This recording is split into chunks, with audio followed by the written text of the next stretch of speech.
Assalamualaikum warahmatullahi wabarakatuh. Sebelumnya perkenalkan nama saya Desi Sofia Ramazada, absen 8, kelas 1C Administrasi Bisnis.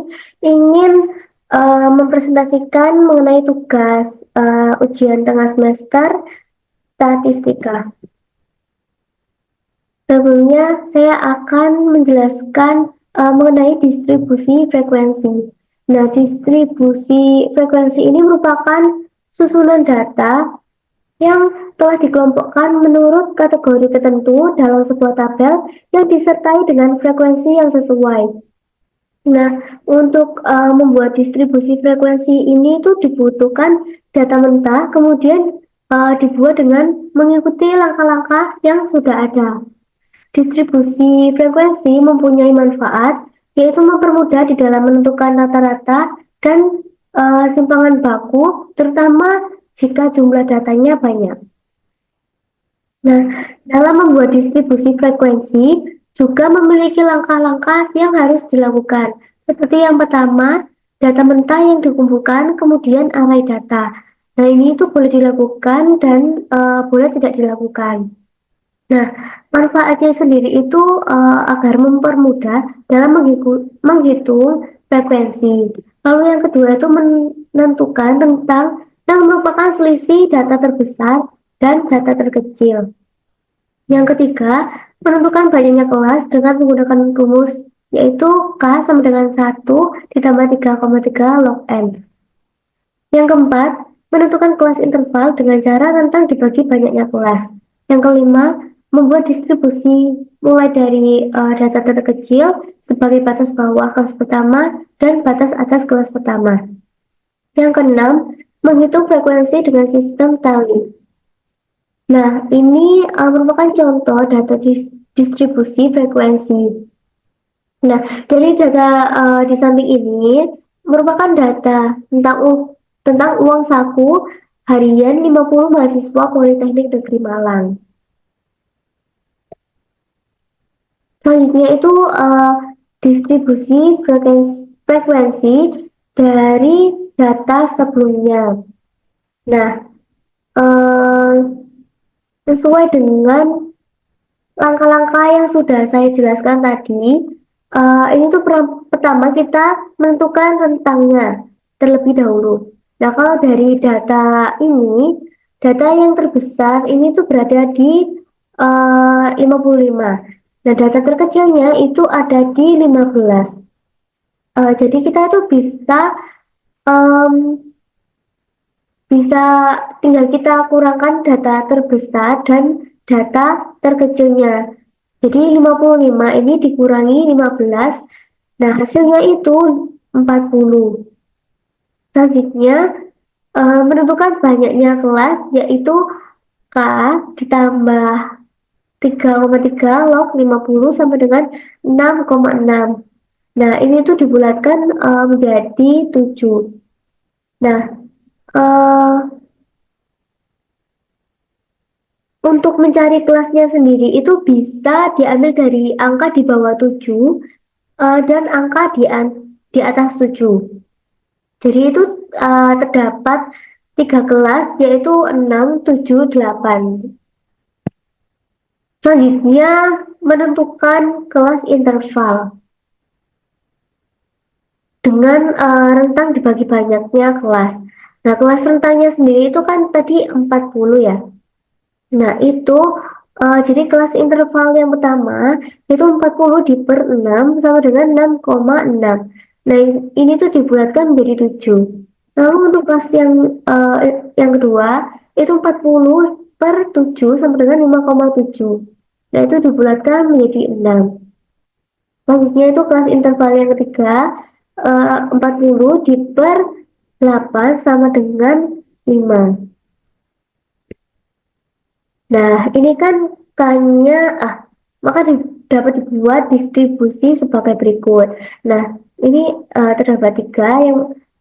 Yang pertama ini kan K-nya 6. Jadi tiap kolomnya itu totalnya itu ada 6. Jadi 1, 2, 3, 4, 5, 6. Nah, di sini kenapa kok mulai dari angka 15? karena sesuai dengan data terkecilnya. Nah, karena CI-nya ini 7, jadi 15 ini kita tambahkan dengan 7. Jadi hasilnya itu 21. Nah, begitu pula dengan eh, yang selanjutnya ini. Nah, di sini juga eh, ada kelas interval lainnya. Tetapi kita akan memakai kelas yang pertama ini. Karena di kelas pertama ini kita sudah mencapai eh, data terbesarnya. Nah, data terbesarnya tadi kan 55. Nah, itu di sini range-nya. Selanjutnya ada frekuensi dengan tali. Nah, di sini itu kan terdapat kolom uang saku harian. Itu tuh sesuai dengan yang ini tadi. Lalu untuk mencari frekuensinya sendiri itu pertama dilihat dari range-nya pertama yang ini itu 15 sampai 21 kan. Nah, selanjutnya itu kayak melihat data distribusi frekuensi dan selanjutnya juga kita cari berapa uang saku harian dengan range 15 sampai 21. Jadi lihatnya itu dari data distribusi ini. Nah, kalau di data tersebut frekuensinya itu 16 mahasiswa. Jadi frekuensinya itu 16. Begitu pula dengan range yang selanjutnya atau frekuensi yang selanjutnya. Lalu untuk mencari XI-nya ini kita bisa dengan cara 15 ini ditambah 21. Jadi hasilnya itu 18. Begitu pula dengan uh, SI yang selanjutnya. Nah, dari situ kita tuh bisa cari rata-ratanya dengan cara X uh, X sama dengan FI dikali XI per FI. Nah, sama dengan 1516. Jadi ini ya, itu tepatnya di sini juga sudah ada. Itu di per FI-nya itu 50, itu sama dengan 30,32. Nah, selanjutnya bab yang akan kita bahas yaitu yang pertama ada kelas median, kelas modus, kuartil, desil, lalu yang terakhir itu ada persentil. Nah, yang pertama kan tadi kelas median. Nah, itu tuh rumusnya sendiri itu 1/2 dikali N. Nah, N-nya sendiri itu nilainya 50 karena diambil dari datanya. Nah, hasilnya itu 25. Nah, di sini lanjutnya median sama dengan BPS ditambah CI bukan 1/2 N dikurangi frekuensi kumulatif diper frekuensi median. Nah, di sini kita bisa lihat BPS-nya itu 21,5. Nah, kenapa kok bisa 21,5? Karena didapatkan dari kelas medianya yang tadi. Ini kan 25. Nah, itu kita lihat 25 ini tuh masuk di kelas mana. Kalau dari datanya itu masuk di 22 sampai 28. Nah, jadi karena kenapa kok 21,5 ini tuh dilihat dari angka depannya yaitu 22, ini tuh dikurangi 0,5, jadi hasilnya itu 21,5. Lalu selanjutnya ini CI-nya itu 6, ini tuh sesuai dengan kelas intervalnya yang tadi. Ini kan kelas intervalnya 7, jadi lalu 25 ini merupakan hasil dari medianya tadi 1/2 kali N tadi, lalu dikurangi frekuensi kumulatif. Frekuensi kumulatifnya itu 16. 16 itu karena tadinya frekuensi dari BPS-nya itu kalau di sini kan 12. Nah, itu tuh jadi diambil dari frekuensi sebelum frekuensi BPS-nya. Kalau frekuensi sebelum frekuensi BPS-nya itu kan 16. Jadi yang diambil atasnya frekuensi BPS. Lalu selanjutnya di per 12. Lalu selanjutnya bisa tinggal dihitung dan mendapatkan nilai 26,75. Lalu dibulatkan menjadi 27. Selanjutnya ada kelas modus. Nah, untuk rumusnya sendiri, modus itu sama dengan BPS tambah CI kurung buka D1 per D1 ditambah D2. Nah, kalau dilihat itu BPS-nya sama CI-nya itu memang sama, 21,5 ditambah 7. Nah, D1 ini didapatkan, ini 4, ini kan 4 itu D1-nya. Nah, D1-nya ini didapatkan dari frekuensi BPS-nya. Jadi kan frekuensi dari BPS-nya itu 12. Nah, itu dikurangi dengan frekuensi sebelumnya, yaitu 16. Hasilnya itu ada 4. Lalu untuk D2-nya sendiri, itu didapatkan dari frekuensi BPS, yaitu 12, lalu dikurangi dengan frekuensi setelahnya, yaitu 6. Jadi ini 12, terus setelahnya itu 6. Jadi hasilnya itu 6. Lalu tinggal kita hitung saja ini dan ditemukan hasilnya itu 24,3, lalu dibulatkan menjadi 24. Selanjutnya ada kelas kuartil. Nah, di sini itu kita mencari kuartil 3. Untuk rumusnya sendiri itu IN per 4. Lalu kita masukkan saja 3 dikali 50 di per 4. 3 ini dari kita mencari kuartilnya. Lalu dikali 50 ini uh, dari jumlah datanya tadi. Lalu mendapatkan hasil 37,5, lalu dibulatkan menjadi 38. Nah, letak K3-nya sendiri itu ada di 36 dikurangi 42. Nah, selanjutnya ketiga sama dengan BPS ditambah C1. Dibuka IN per 4 dikurangi frekuensi kumulatif di per frekuensi kuartil. Nah, kalau kita lihat ini BPS-nya itu 35,5. Kenapa kok 35,5? Karena sesuai dengan letak K3-nya. Itu kan berada di 36 sampai 42. Nah, kita ambil 36-nya. 36 ini nanti dikurangi 0,5.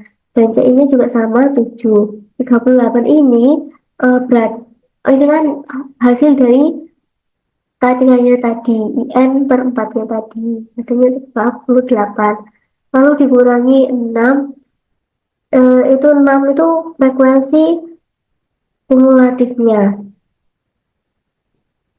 Lalu di per 7 itu frekuensi kuartilnya. Itu didapat dari frekuensi BPS-nya. Lalu kita hitung dan mendapatkan hasil 67,5 dan dibulatkan menjadi 68. Nah, dari 75% dari 50 mahasiswa mendapatkan saku harian maksimal 68.000 ini. Lalu untuk 25%-nya dari 50 mahasiswa mendapatkan uang saku harian minimal 68. Lalu yang selanjutnya itu ada kelas desil. Di sini itu rumusnya itu IN per 10. Sama, kita akan mencari D3-nya.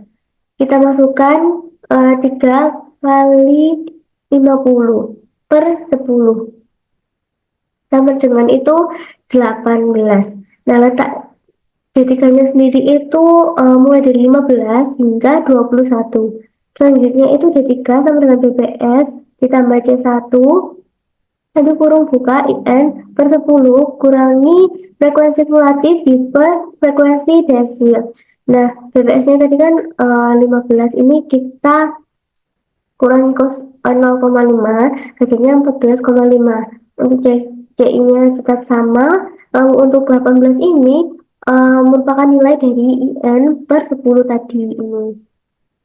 Nah, dikurangi 0 karena frekuensi kumulatifnya itu sudah tidak ada frekuensi lagi sebelum frekuensi yang pertama. Kayak di sini, ini kan frekuensi 16 itu udah frekuensi pertama, jadi tidak ada frekuensi sebelumnya.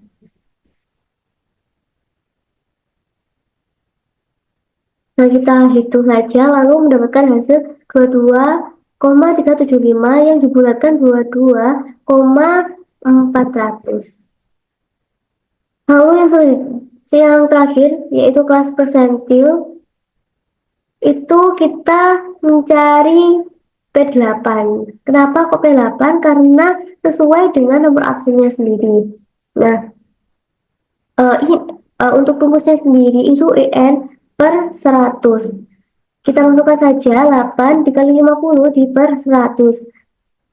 Untuk hasilnya sendiri itu 4 dengan letak P8 itu 15 sampai 21. Nah, untuk yang selanjutnya itu P8 sama dengan PBS ditambah C1 membuka IN per 100 dikurangi frekuensi kumulatif di per frekuensi persentil. Nah, PBS-nya tadi itu 14,5, terus ditambah CI itu 7. Lalu 4 ini hasil dari IN 100 per 100, ini hasilnya, lalu dikurangi 0. Frekuensi kumulatifnya 0 karena sudah tidak ada frekuensi lagi sebelum frekuensi pertama. Nah, frekuensi persentilnya itu didapatkan dari frekuensi BBS yaitu 16.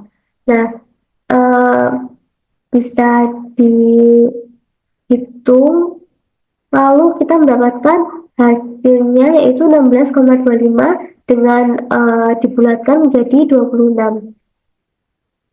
Baik, itu tadi merupakan penjelasan yang terakhir. Lalu selanjutnya presentasi akan saya tutup.